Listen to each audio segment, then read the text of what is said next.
سورہ الکوثر صفحہ نمبر 794۔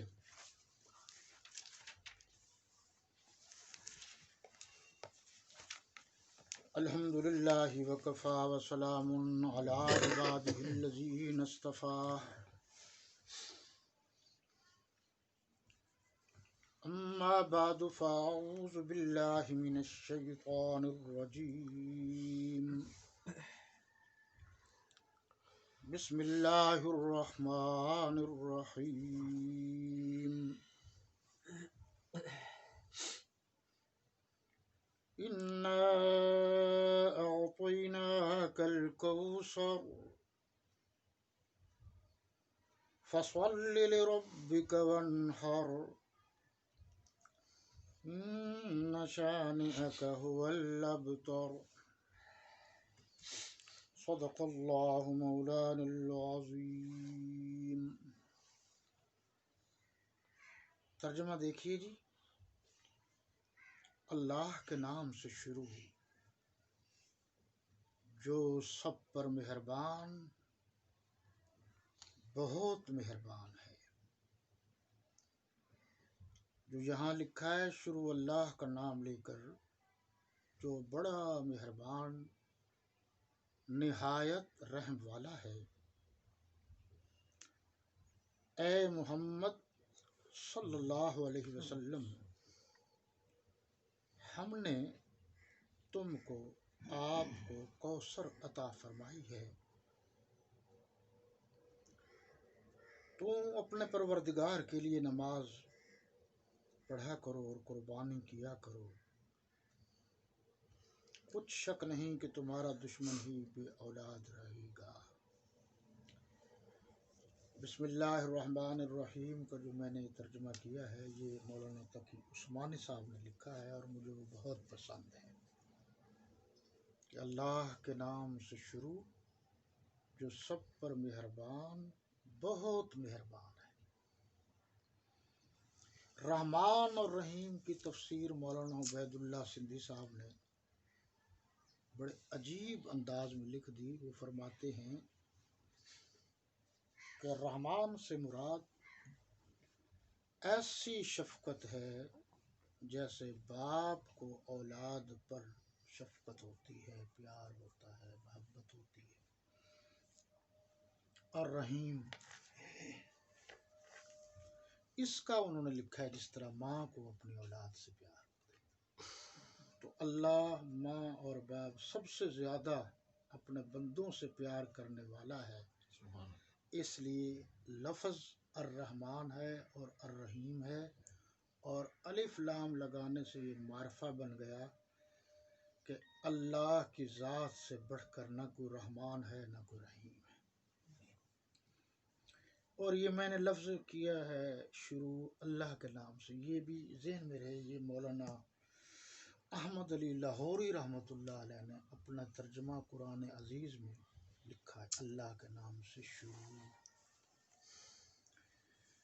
ہم نے آپ کو کوثر عطا کی ہے۔ ایک عام سادہ سا لفظ ہے ان، نون غنہ اور ایک نون کے ساتھ الف ہے، تو دونوں کے ترجمے میں فرق ہے۔ عام طور پر ان کا معنی ہے یقیناً، بالیقین، بے شک، اور یہاں جو معنی ہے اس کا معنی بھی وہی ہے، لیکن فرق یہ ہے کہ اس کا معنی ہے ہم نے، بے شک ہم نے، یعنی اللہ فرما رہے ہیں ہم نے آپ کو کوثر عطا کی۔ کوثر سے مراد ایک ہے حوض کوثر جس پر برتنوں کے ڈھیر ہوں گے، اور بعض ابن کثیر وغیرہ نے اس سے مراد جو لیا ہے وہ بھلائی لی ہے اور خیر کثیر لی ہے، جس کا معنی ہے کہ نیکی ہی نیکی، نیکی ہی۔ یہ کوثر ہے کیا؟ بس یوں سمجھ لیں جو مفسرین نے لکھا ہے، ایک جگہ ہے حوض کی جس کو آب کوثر بھی کہتے ہیں، یعنی جو جنت والے جنت کی طرف جائیں گے ابتدا ہی میں ان کا جو استقبالیہ ہوگا، جس جگہ پر ہوگا یہ وہ جگہ ہے، اور جس چیز سے پہلی مرتبہ ان کا استقبال کیا جائے گا، خوش آمدید کہا جائے گا، اہلاً و سہلاً مرحبا کہا جائے گا، تو وہ جو مشروب پیش کیا جائے گا وہ ہے آب کوثر۔ اور یہاں محققین نے لکھا ہے کہ یہ انتظام حضرات صحابہ کرام کے پاس ہوگا، اللہ کی عطا ہے تو اللہ کے نبی صلی اللہ علیہ وسلم کو تھا، لیکن منتظمین جو ہوں گے وہ حضرات صحابہ کرام رضوان اللہ تعالی علیہم اجمعین ہوں گے۔ اس میں ایک لفظ ہے جی کا، ہم نے آپ کو عطا کیا۔ آپ ذرا غور کیجیے، بہت لوگ مختلف طریقوں سے دھوکہ دیتے،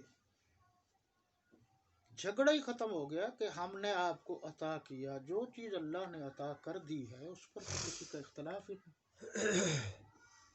آقا کو اللہ نے عطا کیا نا، تو جو بھی عطا کیا سب برحق۔ یہ آگے جو کا ہے کشش والا کاف، اس کا معنی ہے آپ کو، اردو میں تم کو، تجھے، جیسے ایاک نعبد و ایاک نستعین، یا انا ارسلناک شاہدا و مبشرا، یا وما ارسلناک الا رحمتا للعالمین۔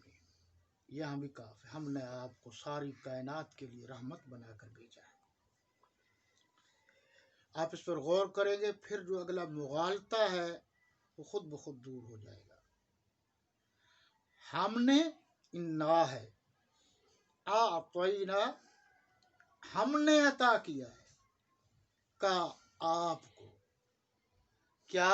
کوثر، جو جنت میں اللہ کی نعمتوں میں سے سب سے بڑے نعمت ہے، انعام ہے، ہم نے آپ کو عطا کیا۔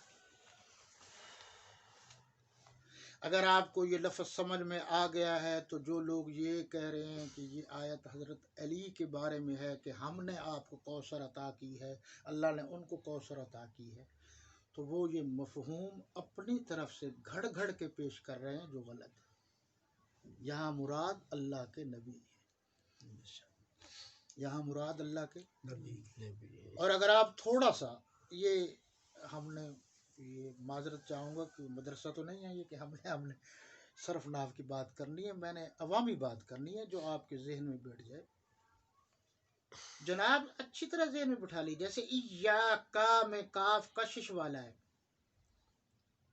ہم جو ترجمہ کرتے ہیں وہ یہ کیا ہے کہ ہم آپ کی ہی یا تیری ہی عبادت کرتے ہیں، اور ایک ترجمہ یہ ہے ہم صرف تیری ہی عبادت کرتے ہیں۔ یہ جو صرف کا معنی ہم نے لیا ہے کہ یہ تشدید ہے نا، ایاکا، اس کا معنی ہے۔